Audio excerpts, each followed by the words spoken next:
আসসালামু আলাইকুম। আপনারা সবাই কেমন আছেন? আশা করি আপনারা সবাই ভালো আছেন। ভাই আজকে চলে আসলাম নতুন একটি ভিডিও নিয়ে। তো আজকে বাংলাদেশের খেলা ছিল, তো বাংলাদেশ দলকে নিয়ে কিছু কথা বলতে চাই। আমি একজন ডাই হার্ড ফ্যান বাংলাদেশ ক্রিকেটের।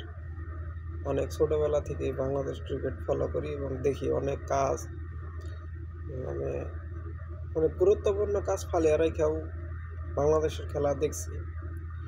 এবং কি আমার যখন এসএসসি পরীক্ষা ছিল তখন আমরা বন্ধুবান্ধবরা 2015 সালে ওয়ার্ল্ড কাপ খেলার সময় আমাদের এসএসসি পরীক্ষা ছিল, তখন আমরা ফোন নিয়ে গেছি শুধু এই খেলার স্কোর দেখার জন্য। তো বাংলাদেশ ক্রিকেট টিম একটা আবেগের জায়গা ছিল, কিন্তু দিন দিন তাদের পারফরম্যান্স আমাদের এই আবেগকে শেষ করে দিতেছে।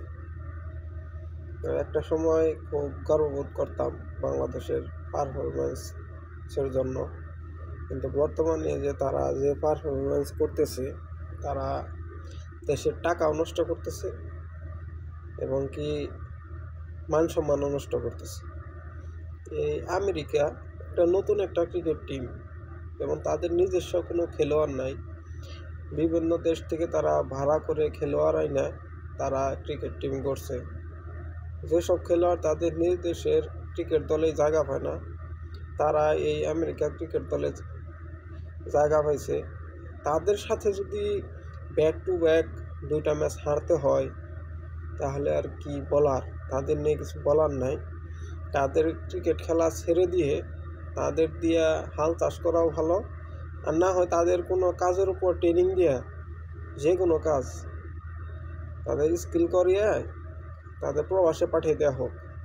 সৌদি আরব, কাতার, কুয়েত, সিঙ্গাপুর বিভিন্ন দেশে তাদের কাজের বিষয়, ওয়ার্কার বিষয় পাঠিয়ে দেওয়া হোক। তারপর অন্তত বাংলাদেশের ডলারের যে রিজার্ভ আছে এটা অন্তত বাড়বে, রেমিটেন্স যাবে, ঠিক আছে। তাদের পিছনে এত ইনভেস্ট করে এখন কোনো লাভ নাই, আরও দেশের ক্ষতি, দেশের টাকা নষ্ট করতেছে এবং দেশের মানুষের আবেগের যে একটা জায়গা ছিল ক্রিকেট, এগুলো সব নষ্ট করে দিতেছে। এই তাদের খেলা দেখে কত মানুষের তো কত লস হয়, তো তারপরও দেখে কিসের আশায় যে বাংলাদেশ ভালো খেলবে, জিতবে, কিন্তু তারা মনে হয় সেটা বুঝে না।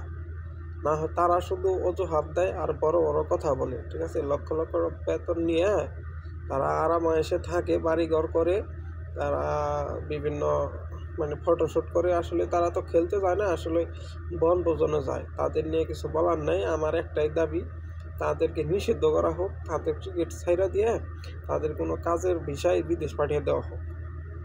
তো সবাই ভালো থাকবেন, সুস্থ থাকবেন। আল্লাহ হাফেজ।